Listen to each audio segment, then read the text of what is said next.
Hello, in front of me I've got Nissan X-Trail. In this video I'll show you how to manage steering wheel buttons.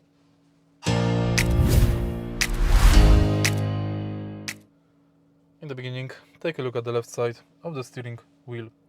Right here we've got the panel, thanks to which we can change radio volume, radio station, or we can go to radio menu. Thanks to this button, we can navigate through instrument cluster. On the right side, we've got the panel thanks to which we can activate steering assist, cruise control, speed limiter.